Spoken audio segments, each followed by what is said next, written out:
new ideas into bombers and monoplane construction for the Air Corps bomber. Oh, our guest speaker has arrived. I want you all to pay close attention to him. He has a special story just for you. Good afternoon, class. Good afternoon. How many have heard of the Tuskegee Airmen? None?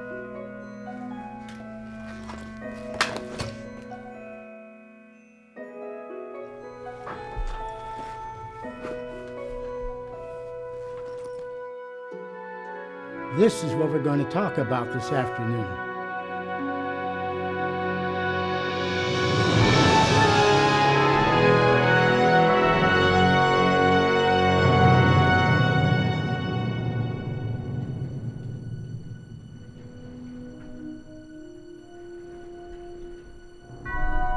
Bunker Hill, Gettysburg, Normandy, all defining symbols of what constitutes America's spirit. Moton Field, a long ago decommissioned airbase, is not a landmark many would think of when considering our nation's history. Yet, here is where a group of men stood against the racial tyranny of America and trained to fight for its freedom. Here, the Tuskegee Airmen, these red-tailed angels of the sky, were to become the miracle this country didn't know it needed.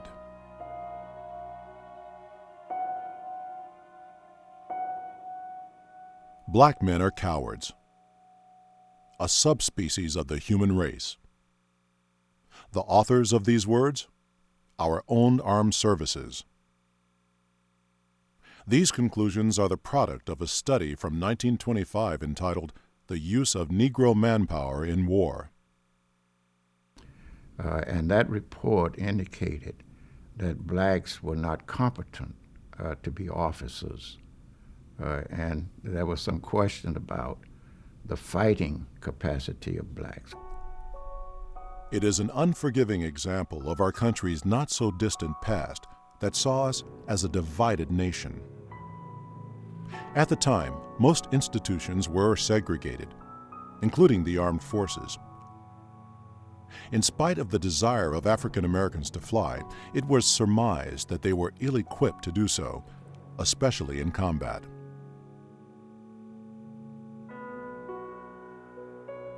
The genesis of the Tuskegee Airmen can be credited to a number of contributing factors. Perhaps the world finally relented to the pressures of the black community's leadership. Perhaps it was a test just to prove black men were incapable of succeeding as fighter pilots. It also may have been a political gimmick. President Roosevelt was in the middle of his re-election campaign. Needing the African American vote, the president in 1940 ordered the Army Air Corps to begin training black flyers.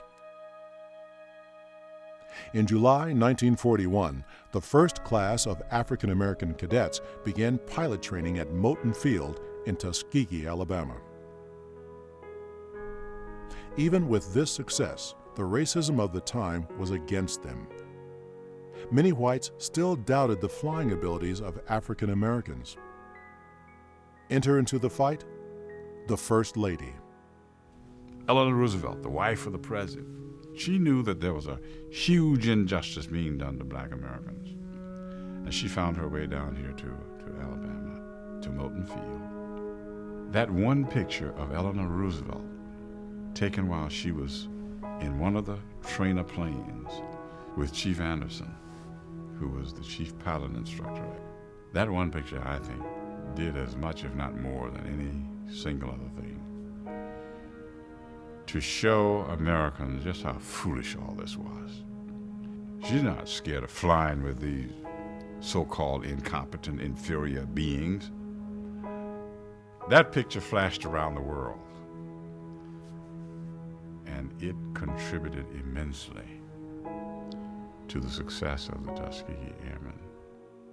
For many of the new cadets, this adventure represented their first trip into the Deep South. It was pretty tough because we were aware of the type of discrimination and so on, and certainly faced it on that train ride down when we crossed the Mason-Dixon line and had to change locations on the train because blacks had to be up behind the engine, not anywhere else. Out of the first class of 13 cadets, 5 successfully completed the training, including Captain Benjamin O. Davis, Jr., who was to be the unit's commander. After suffering through 4 long, difficult years at the all-white West Point, Davis graduated at the top of his class. Longing for a chance to fly, Davis found it at Tuskegee. Well, you know, he was just going through West Point. It took quite a special person to be able to stand what he had to take, and he did it, and that was part of his character. And so many of us respected him for that. Some of us, you might say, put him on a pedestal, and I guess deservedly so. Once in training, times were not easy for the new pilot recruits. But on base, we were absolutely segregated. We had a separate barracks, we had our orderly room, we had a separate mess hall, and we took our training separately. So the base was fully segregated. So that was the Army at that time. But you knew that the elimination rate was quite high. Our elimination rate was like 65%. And you knew that any wrong move or any deficiency would get you thrown out. So you're always on your P's and Q's, and you're always tense. And that's of course is not comfortable. The airmen trained and trained. Even after 4 fighter squadrons had been formed at Tuskegee, the War Department delayed their deployment. Morale sank as the airmen were anxious to prove themselves in combat. Finally, in 1943, the Tuskegee Airmen entered the war. Benjamin Davis and his highly trained squadron were deployed to Africa to begin operations against the Axis powers. Each man entered the conflict with the same emotions and fears that all soldiers do going to war. The airmen from Tuskegee, however, carried with them the hopes of all African Americans, for even if they knew it or not, the world was watching. Black people in this community and around this country, they looked at the airmen and there was just so much pride. Black folk would flock out as close as they could to the airport to watch the training going on, to see them flying planes, and then to be able to get up close to them as they walked across the campus and to enter into conversation with them as opportunity permitted. Black folk were just enormously proud. They were proud of them. Black folk knew ahead of time what the outcome was going to be. They saw this as a fait accompli. They knew that there was no way that the airmen were going to be anything other than astonishingly heroic. And they were. Flying older P-40s, the airmen were assigned mostly ground targets, attacking convoys, trains, and some shipping. In spite of a good record, the airmen's desire to fight was still in question by white commanding officers. A new mission allowed the airmen to silence their critics. In Europe, Davis and his fighters were assigned to escort bombers to targets in Munich and back. 39 Tuskegee Airmen fought off over 100 German fighters. The result of the mission? 5 enemy planes shot down. But most importantly, no bombers were lost to enemy fighters. This feat was no accident. Davis was adamant in the airmen's approach to bomber escort. Ben Davis was a tough disciplinarian, and it was because of his requirements to follow the discipline that we established that record. The reason I attribute that to, and all of us will say this, I'm certain, he was Colonel, he'll always be Colonel to me, although he's Colonel Davis insisted that we do not go off chasing after kills. The eyes of America and the world are on you, and anyone who takes off for personal aggrandizement will be court-martialed. His instructions were simple. Never, ever leave the bombers. While pilots of other squadrons would at times break formation, pursuing targets to rack up victories, Davis forbid it. His reasoning was simple. Don't give anyone any reason to send the airmen home. It was soon after that the Tuskegee Airmen received a new airplane. The P-51 Mustang, considered by many as the supreme fighter of World War II. The introduction of the Mustang to the European theater helped turn the tide in the air war against the Axis powers. The Mustang became the signature aircraft of the Tuskegee Airmen. So I flew all my combat missions in the P-51C and the P-51D.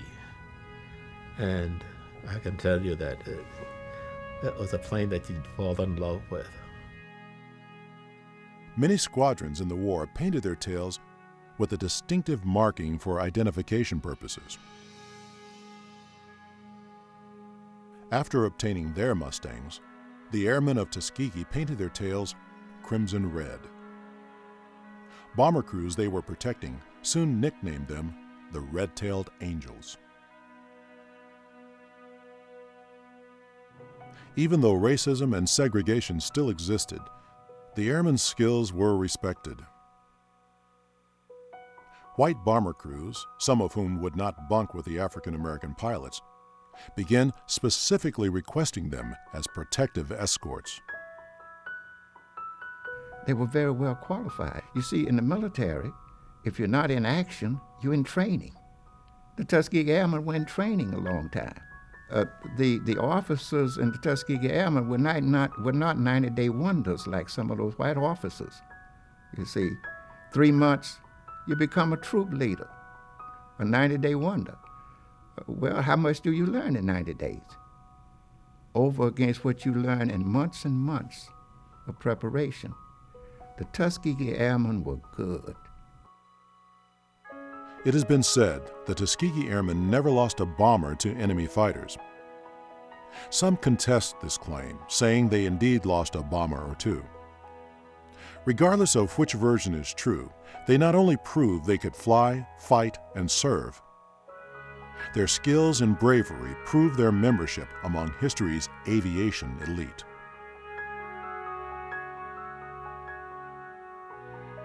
The Tuskegee pilots helped win a world war. The airmen's struggle, however, was far from over. Racism was still rampant in post-war America. Upon their return, the airmen from Tuskegee were still in a segregated military. Black folk were not only viewed as inferior, but also as people incapable of being taught the arts of war, or indeed the arts of civilization in the minds of many. All of a sudden someone said, "Get up, move down the back."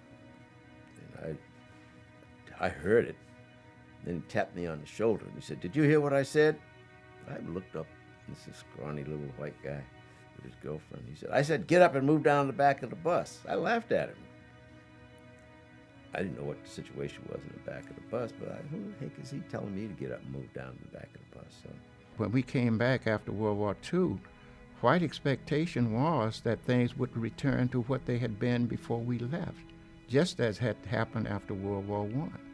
But I mean, it's sort of a dehumanizing experience. Here, you've come back from overseas, fighting for your country. You lost some of your buddies in the process.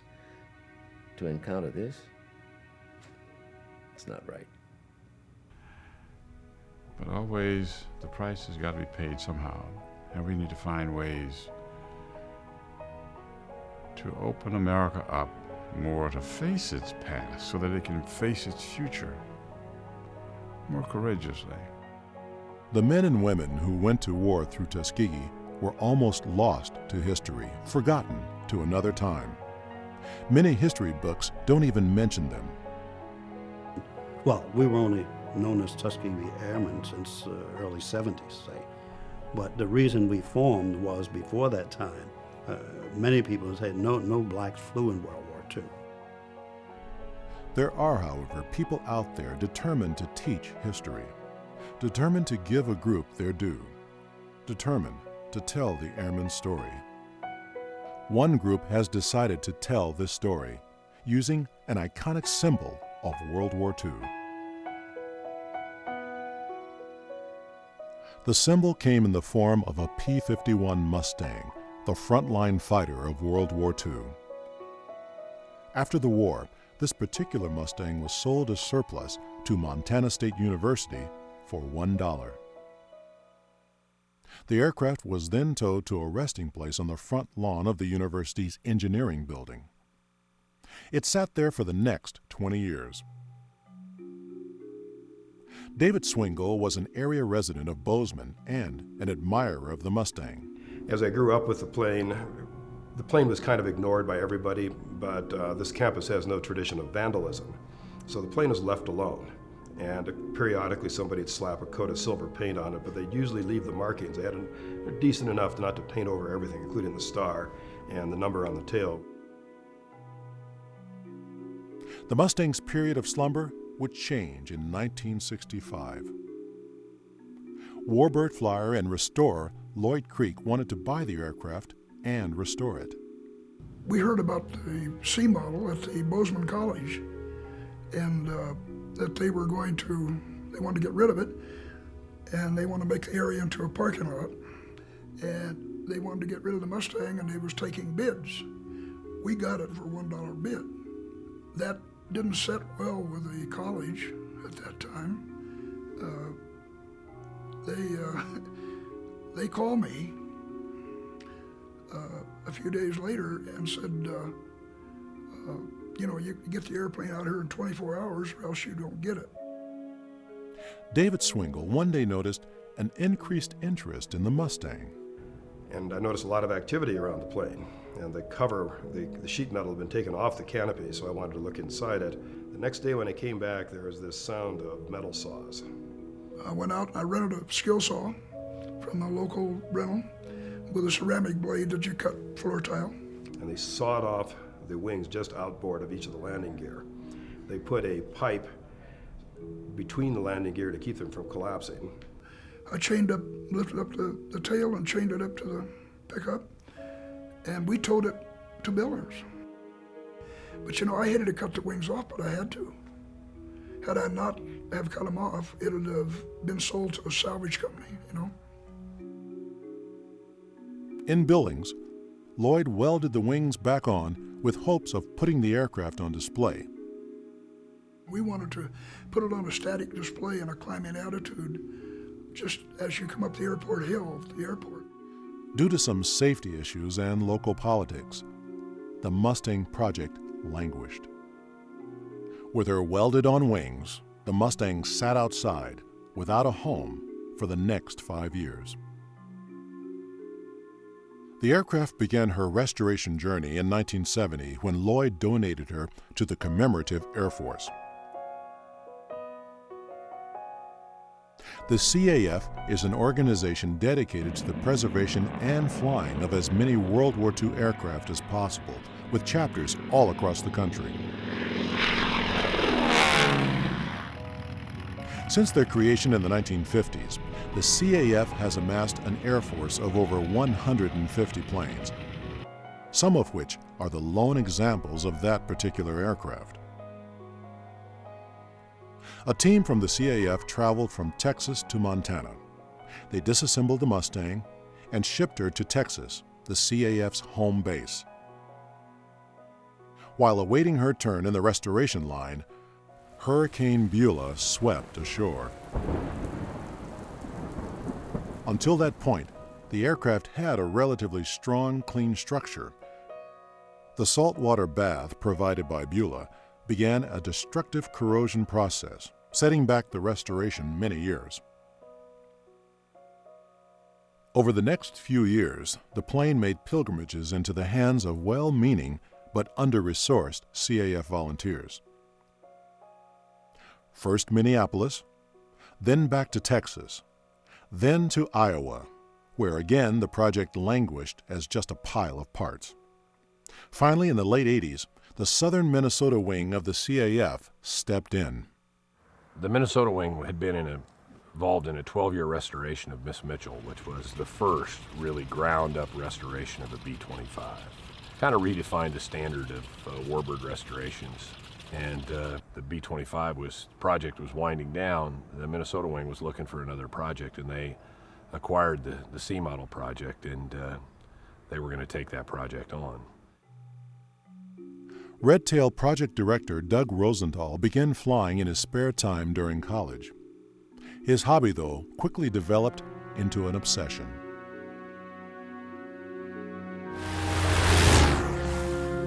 It's something that I feel very passionately about and commit a lot of time to, but it's the rewards are just enormous for me.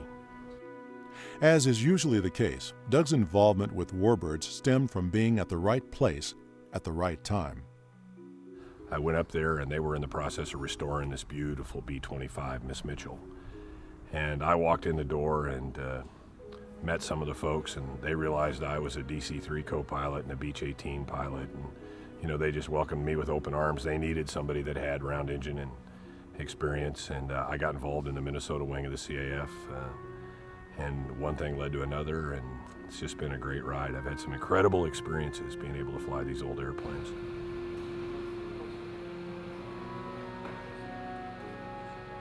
Maintenance work with the B-25 cropped up, causing the Mustang project to be once again pushed aside. This break in the restoration, however, allowed the CAF to consider which veterans they would honor with the Mustang. We knew it was going to be a very rare example for an aircraft, and by virtue thereof, it was important for us to seek out an appropriate history to carry forward with the aircraft as we restored it. A couple of our members very early on in the project stumbled upon the story of the Tuskegee Airmen and were very moved by it. While the Tuskegee Airmen flew several types of fighters in the war, this type of Mustang, a Razorback C model, was considered to be their signature aircraft. This was a very appropriate story to bring to light, especially when it was discovered that the Miss Mitchell served in the same theater of combat at the same time that the Tuskegee Airmen served in North Africa, Italy, and all the way to Germany, and on some of the most dangerous missions. So there's a real interesting parallel that we believed would tell a very powerful story with a B-25 being escorted by a red-tailed Mustang. And that was where the idea began. And what's happened since then has really been amazing. With the Tuskegee Airmen now as a focus, restoration of the Mustang continued, but still at a slow pace. The project, though, was about to get a new leader. A retired naval aviator and businessman, Don Hines was a fixture at the CAF Minnesota Airport. Aviation was always a priority for him and his family. Two of Don's boys followed their father into the military and inherited his love of aviation. We just flew all the time.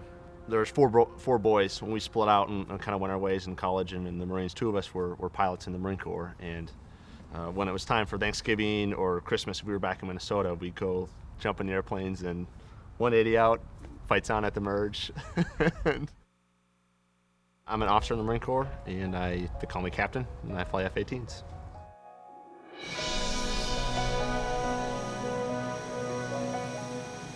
One of the first things I remember seeing on TV was Dad had some 8mm footage of the carrier deck launching airplanes off the pointy end. And from that day, I wanted to be a pilot.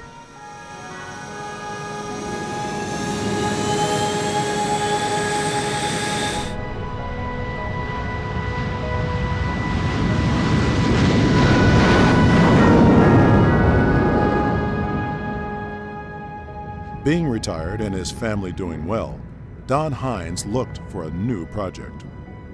It was 1992 when he went down to Texas. While he was down there, one of his friends, an old Navy friend from the squadron, flew a T-6. And so he jumped in the T-6 and went for a ride. Mom told me years later that he had told Mom, I'm going to get one of those one day. While not even a CAF member, Don plunged headfirst into the Red Tail project with all the energy and resources he had. He heard about the Mustang, and I think what really spurred him towards the Red Tail project was when the decision was made to model it after the Tuskegee Airmen, and that there was going to be an education process, there was going to be a story that was going to be told with this airplane. It wasn't just a bunch of old guys flying airplanes because it's cool. It was the ability for this airplane to tell a story. Don's enthusiasm and his leadership ability was incredibly infectious. And, you know, when I saw Don was getting involved, I knew that was something I wanted to be a part of. So, you know, I started putting some energy and time and focus into the Red Tail project. And in short order, we had to fly an airplane. A full rebuild of the wings was in order, largely due to their being sawed off back in Montana. This, along with many other technical challenges, proved to be too much for the small volunteer organization. So Don figured out early on that we were going to have to contract out for the restoration of the Mustang, and the logical place to do that was here in North Dakota.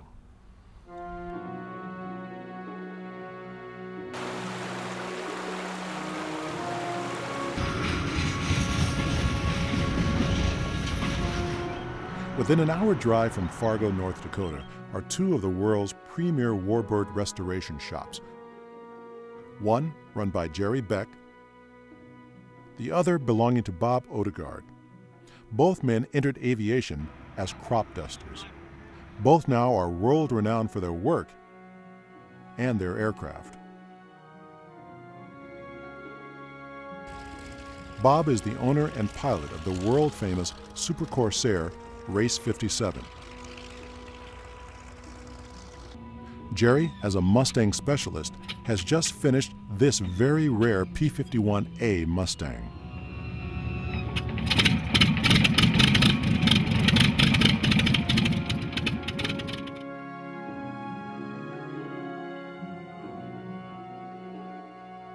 You know, they work together as a team.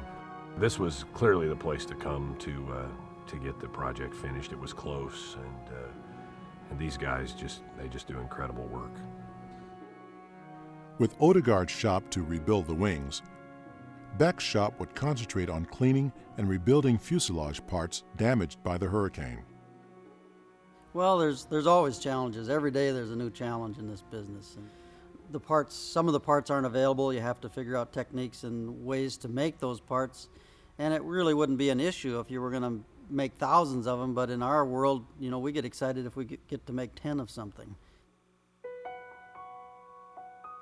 Costs for the rebuild were mounting to over $350,000.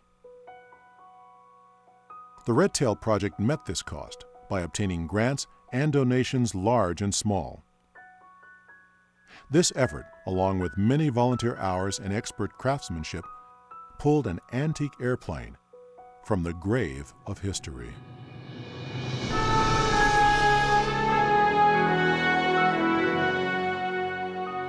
The aircraft first flew in 2001 in North Dakota. It was a wonderful day. We actually gained a new CAF member that day. I believe Mr. Odegaard joined specifically for that purpose.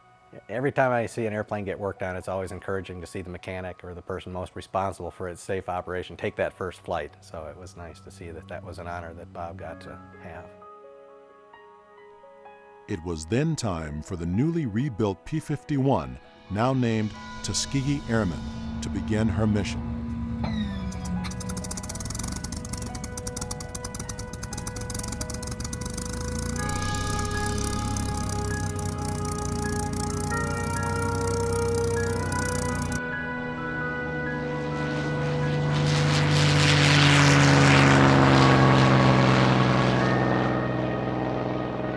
Flying at air shows nationwide, Tuskegee Airmen became one of the most visible and most photographed planes in the country.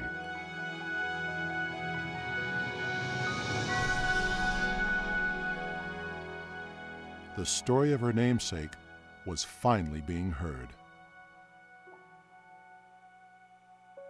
Well, it's important as a symbol of us. We were involved, and we feel it keeps alive or spreads the word as to what we did and the importance of it. And I just love that portion of it, the fact that one of our airplanes still flying after all these years. Traveling across the country, the aircraft Tuskegee Airmen educated and inspired. For every one of the stories we hear, there's 1,000 stories that we never heard. Every once in a while, as the pilot of the airplane, I was fortunate enough that someone would come and share. But most of the stories happened at home that night over dinner, when a young kid asked his mother, what were the Tuskegee Airmen about? What did they stand for? From my conversation with Dad, the kids' eyes were this big, and there were original Tuskegee Airmen that were showing up at these air shows, and nobody knew them from Adam, that they had gone through what they went through 50 years ago. And he said that was the best part of the job, was to see A, the kids show up, and then B, the original Tuskegee Airmen. I flew one of these 50 years ago. Oh, well, come on over, let's have a look. As Don and the Mustang's other pilots flew her to dozens of air shows, thousands of people became informed about the airmen from Tuskegee.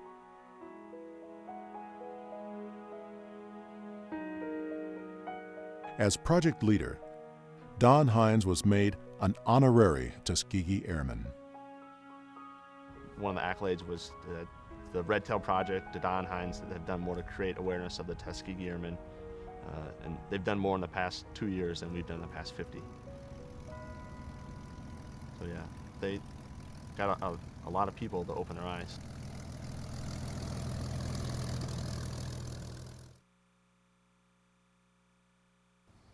Anybody that flies old airplanes has to come to a realization there's risk associated with what we do. I was flying a B-25. I was talking to Don on the radio. I was at the air show in the tent. Don Hines had instructed me to watch his flight for a debrief, and he wanted me to tell him what I thought about his display. When he said that his engine was going away. And, it was just sheer disbelief. And in the turn, I saw the speed start to dissipate. And then as he lined up on a extended final, I realized that he was sinking and there was a problem. And I saw him disappear into the trees. I was in the landing process. I remember talking to Don. I have no memory of landing the B-25 that I was flying. I do remember rolling out on the runway. I told him if he needed the runway, I'd go on the grass, but he was on the ground by then. So now I was here, I got a phone call that Dad had an accident in the Mustang, and that was all we were told at that time.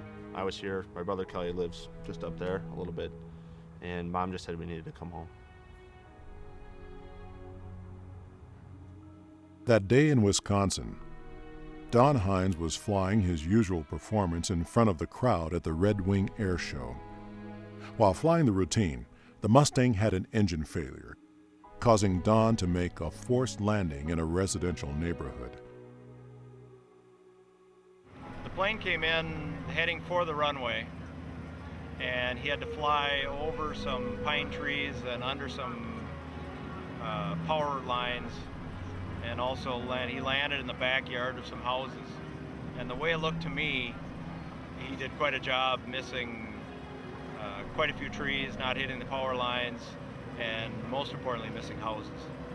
It looked like he did quite a job protecting other people that may have been in the area, and to put that bird on the ground.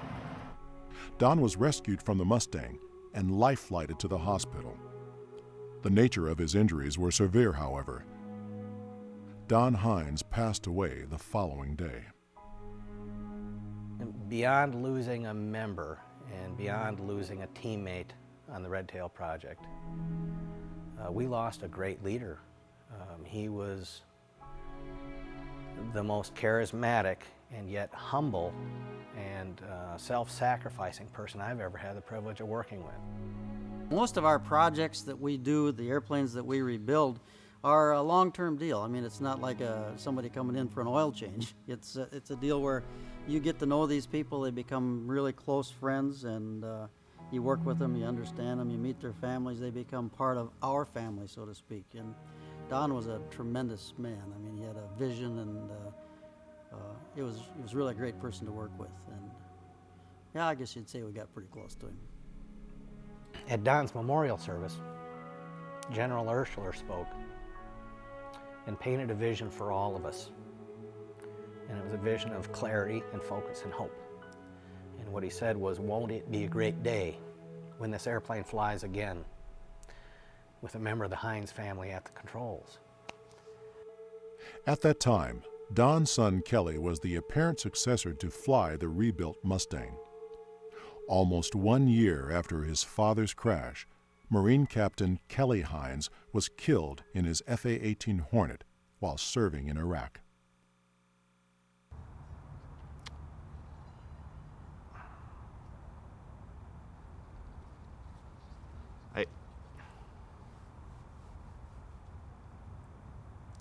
I think it's the principle involved of living a certain way. If you want to take risks in life, then you have to wake up every day and proceed with what you perceive to be living. And for me, that's involves flying. So after Dad died, there was and then Kelly, there was just talk of no more flying. My fear is that it's a slippery slope.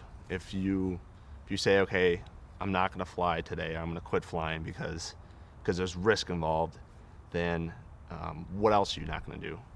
I love flying. It's taken a lot from us, but it's us as a family, but it's also given us so much in terms of memories and just a way of growing up. Yeah. Had the accident occurred 10 flight minutes previous, I'd have been flying the airplane.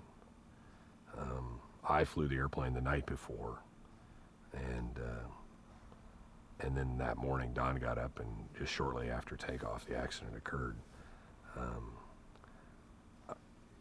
If the tables were turned, which they very easily could have been,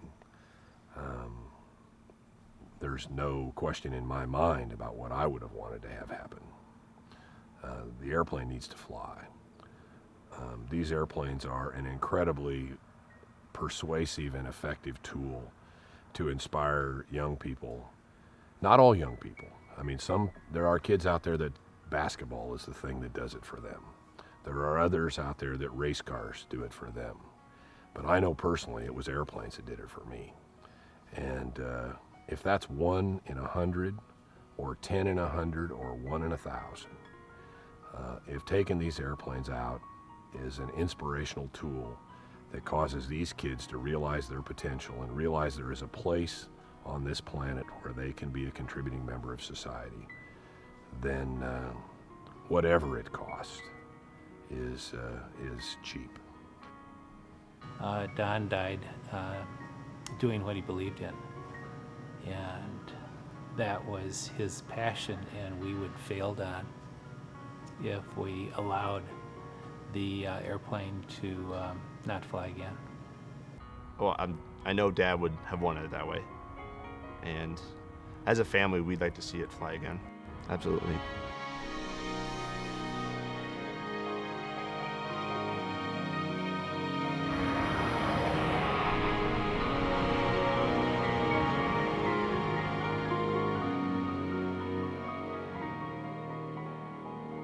As before, the restoration road for the Mustang runs through North Dakota. That was really a pretty easy decision. The airplane was built here the first time. This is one of the premier Mustang restoration shops in the country, probably in the world.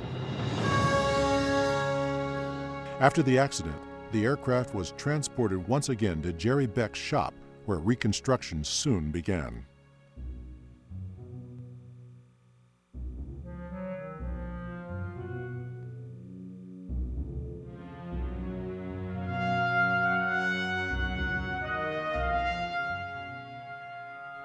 mean, we're poised to do another one. And we've already started on a lot of the components and pieces. The rebuilding of the Mustang may prove easier this time around as they apply lessons and tools forged from the first restoration. When we were doing the restoration on the C model Mustang, we thought it prudent at that point to at least duplicate the tooling that we would need if we ever came across a project similar to that again. We have a group of about 5, 6 volunteers that come up on a semi-regular basis and help out. And then been a great bunch of guys. You know, they didn't get a whole lot of hands-on experience with the Mustang when it was down in St. Paul, so now they're getting a chance to really get to know the detail of the airplane. I'm a machinist by trade and have been a mechanic all my life on this kind of stuff, and race cars, that sort of thing. So it all sort of pulls together that, you know, we've got skills in other areas of our lives that really work together very well to work with Mark and Jerry, and they can just point and shoot, you know, you guys, you know, do this, do this, do this, and they've got confidence in us that we can get it done. And again, this is a combination of what was left over from the previous, and then those over there are templates from, again, the A model and the C model. So after looking at the microfiche, with all the drawings, I mean, that's pretty small print. The drawings used to be like the size of the wall, full size. Lots of fun.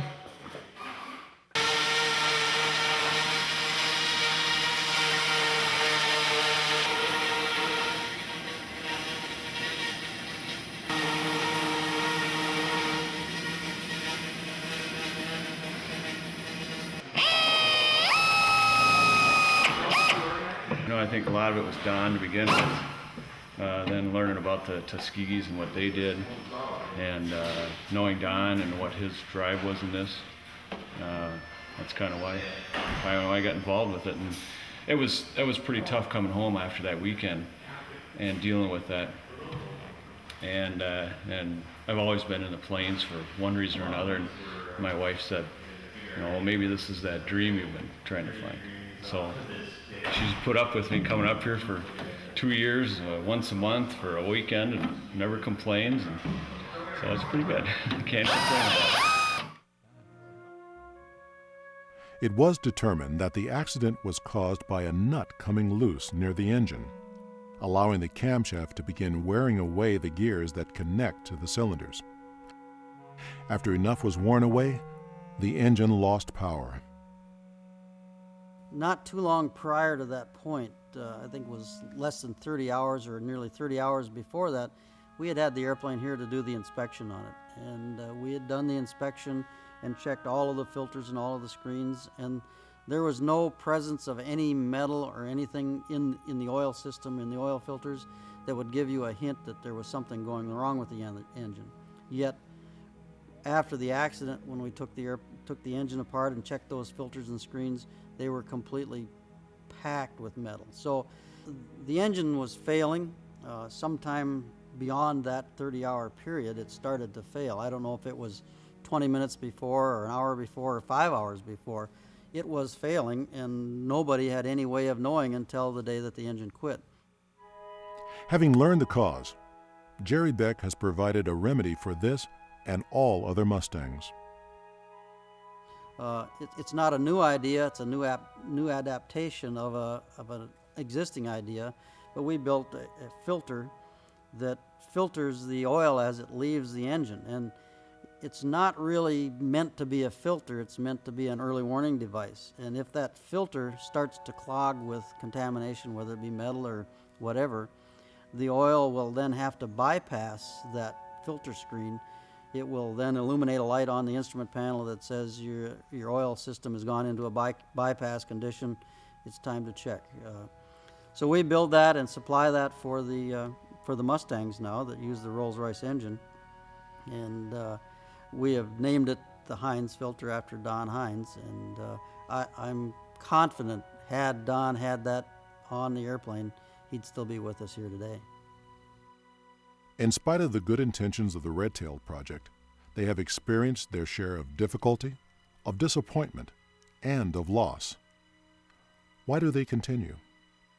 Amidst the biggest odds against them in the world, the Tuskegee Airmen were able to prove to the world that they could do something. They could fly airplanes. They could work on airplanes. And that is a story that needs to be told to inspire younger generations. My feeling about the Red Tail project is that it's a very, very valuable and essential program. When you get around young people, nothing greater than, you can show them a picture of a P-51, but to be able to go out there and walk around one, look at its painting, if you will, kick the tires, there's still an importance is understanding and knowing history, and that's what that represents, but at the same time to tie an educational to it that challenges the youngsters to prepare themselves for their future and the future of the country is just pretty hard to beat. I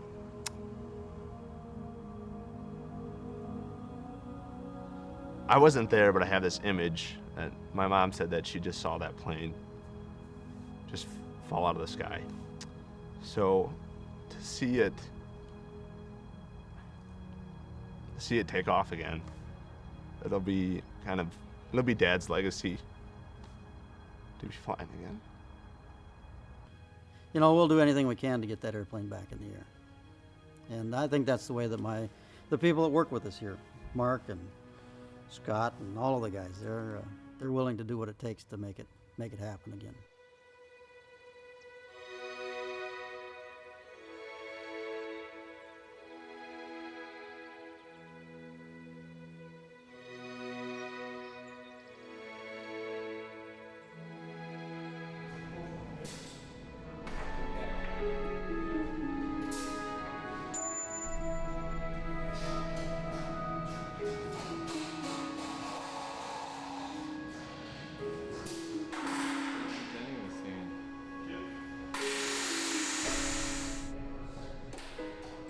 Five long years have passed since the accident that destroyed the Red Tail and claimed the life of Don Hines. Once again, the Mustang is prepped for flight by the restorers of Tri-State. Don had the idea and the funding behind it, and it was Jerry's shop, and it's like, okay, we have this airplane to build, let's build it. Finished components, painted parts, and refurbished systems are now finally coming together.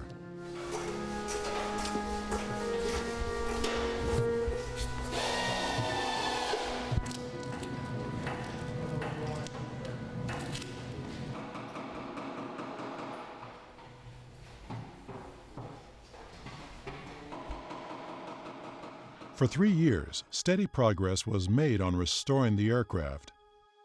Then, tragedy struck the project once again.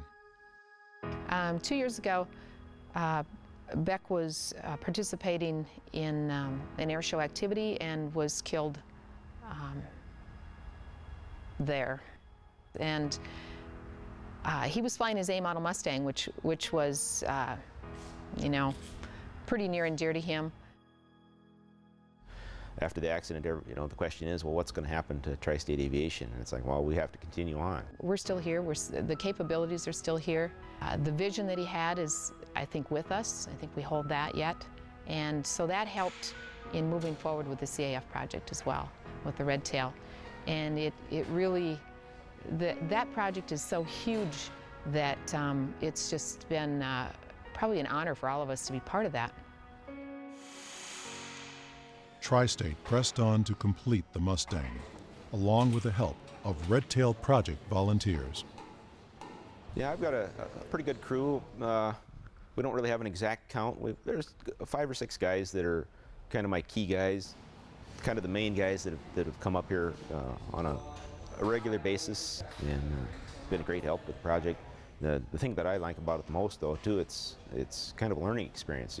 These are the guys that are going to help maintain the airplane once it's flying, and to get the experience of working with the airplane and being all the way down to the minute detail of it to understand how the systems work is I think, going to be a great value to the wing down there to have those people.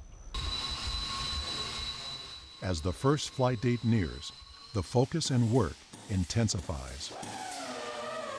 It's hard to focus on a project and to get it to the finish, and the excitement builds and everybody wants to see it fly, and you know, we get a lot of people come in to want to see how the project's coming. They want to be here to see it fly.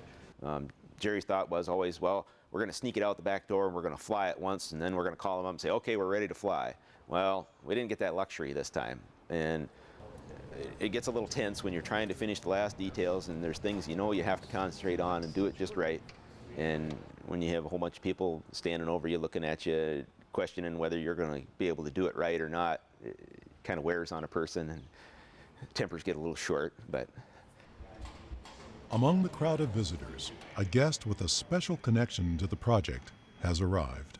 I was amazed to see Ben Hines.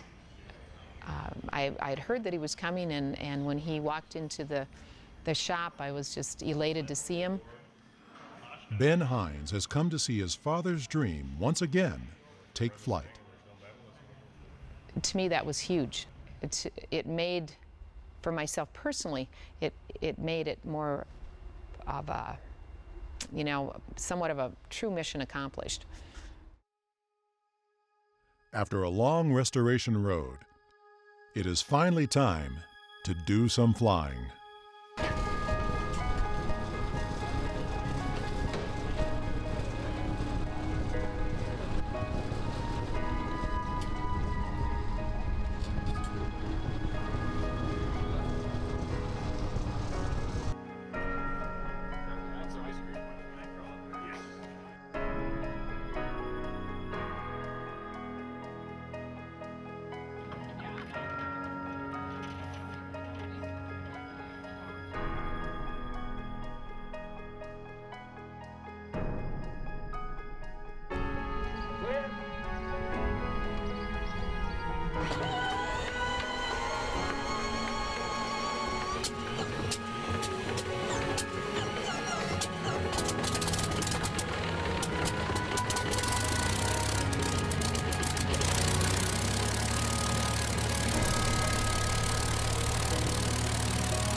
Wabanon traffic, Mustang 61429, departing runway 15 Wabanon.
You know, it continues. This airplane is nicer than it was last time. That's an incredible testament to Tri-State, to Beck, to Cindy, to all the people that Beck chose to be part of his team here. I mean, and it's exciting for me too, of course. I mean, it's kind of one of those you like to see the project through and see it get done and get it out there so people can enjoy it. It was pretty spontaneously amazing and exhilarating, and those that have experienced a child coming into the world, I'm sure that you could equate it to that. And it was absolutely beautiful. It's bittersweet in a way. The plane took on it's a story larger than itself. The story of the Tuskegee Airmen, the story that the project wants to tell, it's almost expanded beyond the airplane. And that's one of the reasons why I'm here today, was to be a part of that and to let the project know that we as a family are still supporting the story that they want to tell. If that airplane was restored like it is and put in a museum somewhere, the number of people that would get to see it would be really small. And when you actually get to see it fly, then everybody, wow, that's cool, you know, that's exciting. I'm just looking forward now to, now that the aircraft is flying and will be back in the air, is trying to put the whole project together, the Red Tail project, so that they can truly go out and accomplish their mission in telling about the Tuskegee Airmen and just the mission about what are you going to do with your life. We can celebrate, rejoice, enjoy for a little while, but the real mission is to tell the story of the Tuskegee Airmen and to inspire young people to realize that they can be whatever they dream. And that's what Don set out to do. And so this is just the first step, albeit a big one, in a long journey. And knowing Don as I do, he's tapping me on the shoulder saying, okay, now let's get to work.